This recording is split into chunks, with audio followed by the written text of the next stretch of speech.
Hi everyone, in today's video we're going to be talking about the London rental market. It has changed a lot in a year and I just wanted to come give you a brief update. If you're an international buyer thinking about buying or buy-to-let investment in London, hopefully this video will be super helpful for you. Before we dive in, for those who don't know me, I'm Arinzeh with Keller Williams and Onyx Property Team. I'm a London-based property agent. I help my clients buy, sell, rent, and manage property throughout London. On my YouTube channel, I try to give updates on the London property market, things you might be thinking about, whether you're a buyer, seller, landlord, or relocating to London. And also we love to show off London as a lifestyle. Often people are not just buying a property for the number of bedrooms and bathrooms, but they need to figure out where to live. And I love showing off London. So I hope if this is your first time on my YouTube channel, you consider subscribing, because we put out weekly videos showing off the London property market and the lifestyle here. So as I mentioned, today's video we're diving into the rental market. I reviewed the video I did in November 2020, a year ago, and things were pretty dire for landlords, but that is no longer the case. Just a couple of quick stats. Last year, the London rental market had declined over 5% in terms of the rental rates that properties were achieving. The average rental rates in the market had declined to 1,596, and we were really in the midst of the global pandemic, and where things were still very precarious. We didn't know what was going on. We were certainly under extreme lockdowns. We'd had a bit of a reprieve, but we were just about to go into another one, so we were definitely not out of the woods. And so last year, given that we'd had, the world just shut down so dramatically, it meant that London lost the international student population, which is heavily dependent on the rental industry is heavily dependent on that group. We also lost, obviously, multinationals sending over staff, so those people are no longer coming over, and we lost tourists, so we did not have, the people coming over the way London is so heavily dependent.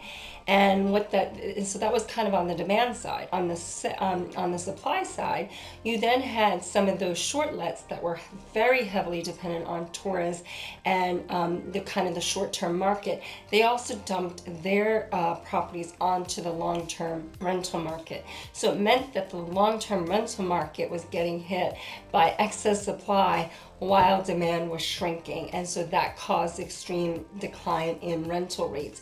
And for those tenants who were able to lock in, they got really favorable rental rates, and some of them really took advantage and locked them in for 2-3 years, longer than the typical 12-month term. Now, a year later, we've definitely seen the tables have turned. The market has certainly started bouncing back.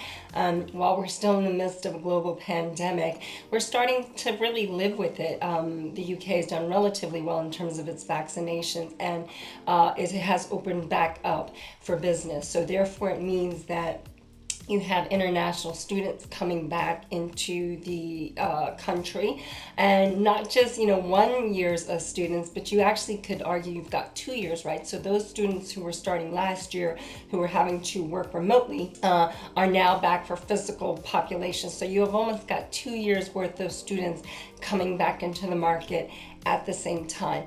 Meanwhile, we've definitely seen people coming over for staffing for jobs with their companies. So again, we're seeing those multinationals coming back into the market. I'm definitely working with a lot of clients, relocating them. And all of that is really impacting the demand side, has really gone up considerably, and it now has reflected in rental rates as well. The other key piece to mention is on the supply side. You've had some landlords actually sell up and get out of the market for a couple reasons. One being that there was a stamp duty holiday last year, and that really encouraged buyers to come back into the market. So perhaps those landlords who were struggling to rent out their properties saw where things were headed, also then decided to sell and not continue to be landlords. And so that has also diminished some of the supply. So those two forces, where demand has now increased dramatically while supply has shrunk, has led to property rental rates coming back up. And the key figure at this point, according to the Rightmove, we're seeing that rental rates are 3.6% higher this summer compared to where they were last summer. So things are trending back up. It's actually happened pretty quickly because, in the second quarter of 2021, rents have slid by 3.1% on an annual basis, but have actually reversed in the third quarter as people started to come back into the office. So in the third quarter, rents rose from the previous year 5.6% in central London to 2,348, while in outer London it was 1.7% in outer London to 1,777. So that created the average asking rent for London of 2,019, whereas nationally the average rent is 1,047. So almost double. So there's definitely strong rental demand as people return back to the cities. Also, while a lot of people have decided that perhaps country life is for them, what makes the cities so dynamic and appealing is that they offer culture, amenities, and access to work. And while you were in a pandemic and all those institutions were closed, the appeal of the city was less. But now that things are opening back up in theaters and and restaurants and shops and everything, it's also drawing people back to the energy of the city. In addition, the rental supply is at the lowest it's been in a decade. You're seeing that the inquiries in London have gone up 165% compared to last year. And in fact, Arinzeh has 2,800 properties registered for rent versus 13,000 last year. So I think that really kind of tells you what has impacted the market year on year. On a practical basis, what that has meant is that you're seeing tenants really having to fight to get the property that they want. You might have a listing that can get up to 50 applications, which is insane. I know we had a property that we rented out for a tenant last year at 4,800, a 3-bedroom in the Atlas building. We're now getting 5,200 this year. So that just shows you on just a one-off basis what that is doing in terms of where the rents have gone year on year. I love this graph here, which kind of shows you London's rental rates, how it was impacted by the pandemic and how it's actually rebounding. So you can see the dramatic fall off throughout 2020, really getting to that low point in 2021. And now you're seeing the steep curve back up in terms of rental rates and where they're going.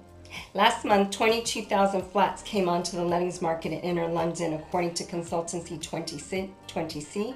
Although this is similar to the number of new lettings in September 28 in 2019, last month 65% of available flats found a tenant, whereas it was only 55% in September 2018 and 60% in 2019. So again, if you are renting out your property now, your odds are, if you've priced it well, you're definitely going to see a lot of activity. Now, question is, if you're just getting into the market, do we think these trends might actually continue? And I actually think that we might see this because there's definitely some long-term things that are happening currently. The biggest thing is that many tenants who managed to negotiate great deals over the last 18 months were able to sign contracts over 12 months to lock in their low rates. So you're not seeing those same properties coming back onto market. In addition, many landlords in the capital have decided to sell up, as I've mentioned.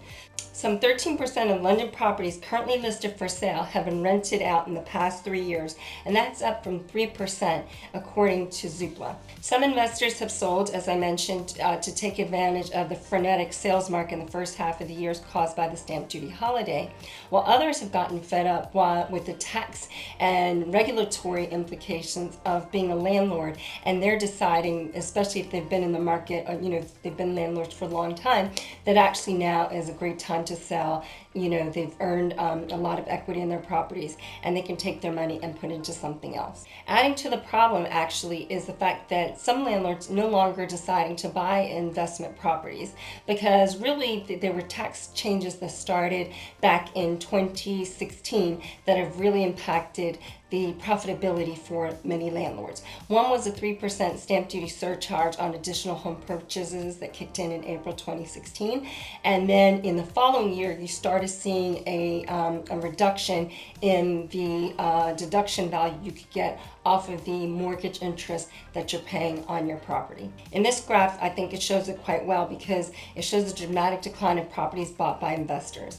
Data shows that only 8% of London properties sold in the third quarter of the year were bought by an investor, down from 24% at the end of 2014. What we're also seeing is that the buy-to-let market is definitely becoming more professionalized, and I think it's a bit of a shame because I think that the government isn't allowing for, one or, landlords who just want to have a handful of properties, especially to help them, save for retirement, a source of passive income, and a diversification from the stock market. Instead, they're kind of being penalized and making it so much harder to earn a return on it. So, for example, what we're seeing is that landlords are having to put their properties into corporations or companies in order to continue to benefit from taxes of owning a property. There were 10,388 buy-to-let corporations in London between January and August, more than double the figure seen over the same period in 2018, and the built-to-rent property listings have tripled in the past 5 years. So those are those, especially I took clients around Elephant Castle. You're just seeing massive whole buildings being developed and created by professional hedge funds or opportunity funds that are dedicated strictly to all rental properties. So all of that just is leading to say that the trends we're seeing right now might indeed be long term. We might continue to see fewer properties available for rent, and renters having to pay higher rates. Now again, for a government that's trying to create affordable housing, they do need to recognize that there is a space for the rental property market, and I think that they should allow for individual landlords to not be punitively taxed, but actually encourage them to keep maybe up to 4 per a landlord before they really are starting to treat them into a different tax class. But if you are thinking about buying an investment property in London and you don't know where to start, I definitely help clients find a great investment property, and we can also help rent it out and manage it for them. So if you've got any questions about the London property market, or if you're thinking about relocating here as a tenant and need a place to stay, I recently helped find a fabulous flat for a couple from Norway. I can definitely help on that front as well. Me and my team are here to serve. So I hope to see you in the next video, and don't forget to subscribe. And if you like this video, please hit the like button and leave me a comment. See you soon. Thanks so much for watching. Make sure to check out the other videos on my YouTube channel where I share great things about the London property market and living in this incredible city. So that's Arinzeh with Onyx Property Team and Keller Williams. Bye for now.